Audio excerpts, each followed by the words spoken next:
Good afternoon. Market വ്യൂവിലേക്ക് എല്ലാ പ്രേക്ഷകർക്കും സ്വാഗതം. ആദ്യം ഹെഡ്ലൈൻസ്.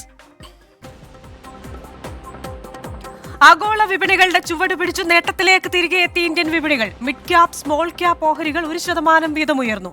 ശക്തമായ പാദഫലത്തിന്റെ കരുത്തിൽ ഇന്ത്യ മാർട്ട് ഓഹരി വില 6% കൂടി. ബാങ്ക്, ധനകാര്യ ഓഹരികളും നേട്ടത്തിൽ. ഏഷ്യയിലെ ഏറ്റവും വലിയ വ്യോമയാന പ്രദർശനം വിങ്സ് ഇന്ത്യ 2024 ഹൈദരാബാദ് ബേഗംപേട്ട് വിമാനത്താവളത്തിൽ പുരോഗമിക്കുന്നു. നോയിഡ രാജ്യാന്തര വിമാനത്താവളവുമായി ധാരണാപത്രം ഒപ്പുവെച്ച ആകാശ എയർ 2027ഓടെ മൊത്തം ഉൽപാദനത്തിന്റെ 30% ഇലക്ട്രിക് വാഹനങ്ങളിലേക്ക് മാറ്റുമെന്ന് മഹീന്ദ്ര സിഇഒ അനീഷ് ഷാ. പെപ്സികോ ഇന്ത്യയ്ക്ക് പുതിയ മേധാവി. ജാഗ്രത് കൊഡേജ പുതിയ സിഇഒ ആകും. ഈ മാർച്ചിൽ ചുമതലയേൽക്കും. നിലവിൽ വഹിക്കുന്നത് കമ്പനിയുടെ Africa, middle east, south Asia മേധാവിയുടെ ചുമതല. ഇന്ത്യൻ വിപണിയിൽ തുടർച്ചയായ വളർച്ച ഉറപ്പാക്കുമെന്ന് കൊട്ടേജ. US സ്റ്റോർ മാനേജേഴ്സിന് പ്രതിവർഷ ശമ്പള വർധനയും ബോണസും വാഗ്ദാനം ചെയ്ത് വാൾമാർട്ട്. വാർഷിക ശമ്പളം $1,17,000 നിന്ന് $1,28,000 ഉയരും. മണിക്കൂറിലെ ശരാശരി വേതനം $18 ഉയരും. വാർഷിക ബോണസ് അടിസ്ഥാന ശമ്പളത്തിന്റെ 200% വരെ കൂട്ടുമെന്നും വാൾമാർട്ട്.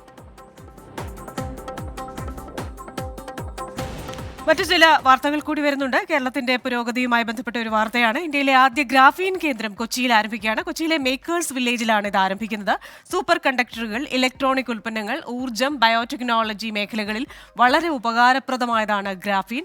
എന്തായാലും ഈ ഒരു ഗ്രാഫീൻ നിർമ്മാണശാല, ഇന്ത്യയിലെ തന്നെ ആദ്യത്തെ ഗ്രാഫീൻ നിർമ്മാണശാല, അത് കേരളത്തിലേക്ക്, കൊച്ചിയിലേക്ക് വരുമ്പോൾ ഒരുപാട് പ്രതീക്ഷിക്കാനുണ്ട്. തൊഴിൽ സൃഷ്ടി ഉണ്ടാകുമെന്നതുൾപ്പെടെയുള്ള നേട്ടങ്ങളുണ്ട്. കേരളത്തിന്റെ വ്യാവസായിക ഭൂപടത്തിൽ അതൊരു മാറ്റവുമായിരിക്കും. അതുപോലെ തന്നെ GM മോട്ടോഴ്സിന്റെ തെലങ്കാന പ്ലാന്റ് ഏറ്റെടുക്കൽ ഹ്യുണ്ടായി മോട്ടോഴ്സ് പൂർത്തിയാക്കിയെന്ന വാർത്തയും വരുന്നുണ്ട്. വിപണികളിലും ഇന്ന് നല്ല വാർത്തകളാണ് വരുന്നത്. സെൻസെക്സും നിഫ്റ്റിയും നല്ല രീതിയിൽ തന്നെ വ്യാപാരം നടക്കുന്നു. മികച്ച നേട്ടത്തിലാണ്. പച്ച കത്തുകയാണ്. ഇവിടെ ദേശീയ ഓഹരി വിപണി 21,593 വ്യാപാരം നടക്കുന്നത്. 131 പോയിന്റ് ഉയർന്ന്. ശ്രദ്ധിക്കേണ്ട കാര്യം, നിഫ്റ്റി, ബാങ്ക്, ഫിനാൻഷ്യൽ സർവീസസ് ഓഹരികൾ കഴിഞ്ഞ ദിവസം ഒക്കെ തകർച്ചയിലായിരുന്നു. പക്ഷേ ഈ ഓഹരികൾ ഇന്ന് വീണ്ടെടുപ്പിന്റെ ഒരു പാതയിലാണെന്ന് നമുക്ക് പറയാം. ഇനി ബോംബെ സ്റ്റോക്ക് എക്സ്ചേഞ്ചിലേക്ക് വന്നു കഴിഞ്ഞാൽ 71,634 വ്യാപാരം നടക്കുന്നത്. 447 പോയിന്റ് താഴ്ന്നാണ് ഇവിടെ വ്യാപാരം പുരോഗമിക്കുന്നത്. ഡോളർ ഇന്ന് കുറച്ച് നേട്ടത്തിലാണ്. നമ്മോടൊപ്പം അതിഥിയുണ്ട്. ശ്രീ പോൾ തോമസ് ആണ്, executive director DBFS. Shri Paul Thomas, very good afternoon. American വിപണികളിലെ ഒരു നേട്ടം, അതിന്റെ ചുവട് പിടിച്ച് ഏഷ്യൻ വിപണികളും ഇന്ത്യൻ വിപണികളും ഒക്കെ ഇന്ന് ഒരു പോസിറ്റീവ് നോട്ടിലാണ് തുടങ്ങിയത്. ആ ഇൻട്രാഡേ മൂഡും അതേപോലെ തന്നെ നിലനിർത്തുന്നുവെന്ന് പറയാനാകുമോ? അതുപോലെ തന്നെ ഇപ്പോൾ AI-യിലടക്കം റിലയൻസ് ഇൻഡസ്ട്രീസ് ഒരു ചുവടുവെപ്പ് നടത്താൻ പോവുകയാണല്ലോ. അവരുടെ ഒരു പാദഫലവും വൈകുന്നേരത്തോടെ വരും. അപ്പോൾ വിപണിയെ ഇതൊക്കെ എങ്ങനെ ബാധിക്കും? ഇന്ന് വളരെ സ്റ്റോക്ക് മാർക്കറ്റിനെ സംബന്ധിച്ചുള്ള ഒരു നല്ല ദിവസം തന്നെയാണ്. കഴിഞ്ഞ 3 ദിവസത്തിലെ ഒരു കറക്ഷൻ ആയിരുന്നു ചൊവ്വ, ബുധൻ, വ്യാഴം. അതിനുശേഷം ഇന്ന് നിഫ്റ്റി ഏകദേശം 150 പോയിന്റ് മുകളിലായിട്ട് ഓപ്പൺ ചെയ്ത് 21,670 വരെ ഉയർന്നെങ്കിലും പിന്നീട് ഒരു 100 പോയിന്റ് താന്നു. അതിനുശേഷം വീണ്ടും 630, 640 ലെവലിലൊക്കെ സ്റ്റഡി ആയിട്ടാണ് മാർക്കറ്റ് നിൽക്കുന്നത്. 100 പോയിന്റിന്റെ വ്യതിയാനം മാത്രമേ ഇന്ന് നടന്നിട്ടുള്ളൂ. പോസിറ്റീവായിട്ട് തന്നെയാണ് നിൽക്കുന്നത്. എനിക്ക് തോന്നുന്നത് ഇന്നത്തെ ദിവസം ഇതുപോലൊക്കെ തന്നെ നിന്ന് ക്ലോസ് ചെയ്യാൻ തന്നെയാണ് സാധ്യത. മാർക്കറ്റ് കാര്യമായിട്ട് താഴെ പോകത്തില്ല.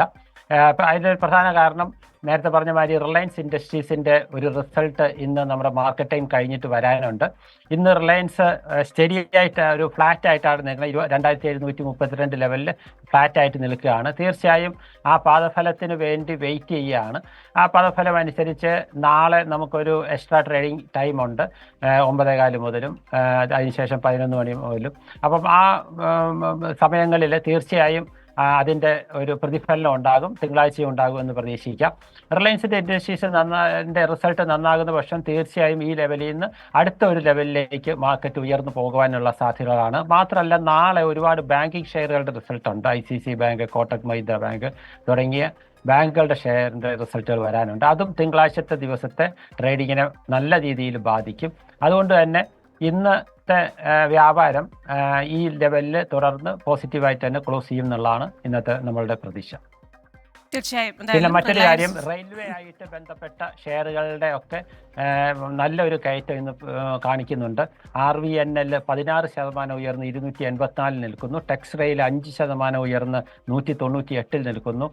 ഇർകോൺ 9% ഉയർന്ന് 223 നിൽക്കുന്നു. IRCTC 6% ഉയർന്ന് 982 നിൽക്കുന്നു. IFRC 9% ഉയർന്ന് 160 നിൽക്കുന്നു. അങ്ങനെ റെയിൽവേയുമായിട്ട് ബന്ധപ്പെട്ട ഷെയറുകളാണ് ഇന്ന് വളരെ നല്ല ഒരു പ്രകടനം കാഴ്ചവെച്ചിട്ടുള്ളത്.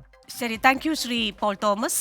വിശദാംശങ്ങൾ നൽകിയത് Paul Thomas, executive director DBFS ആണ്. എന്തായാലും റെയിൽവേ ഓഹരികൾ, ഒരുപാട് പദ്ധതികൾ റെയിൽവേ പ്രഖ്യാപിക്കുന്നുണ്ട്, അതിവേഗ റെയിൽ പദ്ധതികൾ വരുന്നുണ്ട്. അതിൻ്റെയൊക്കെ ഭാഗമായി റെയിൽവേ ഓഹരികൾക്ക് ഒരു മുന്നേറ്റമുണ്ടെന്നാണ് പോൾ തോമസ് പറയുന്നത്. മാർക്കറ്റ് വ്യൂവിൻ്റെ ഈ എപ്പിസോഡ് ഇവിടെ പൂർണ്ണമാകുന്നു. വൈകുന്നേരം 4:45 വീണ്ടും കാണാം.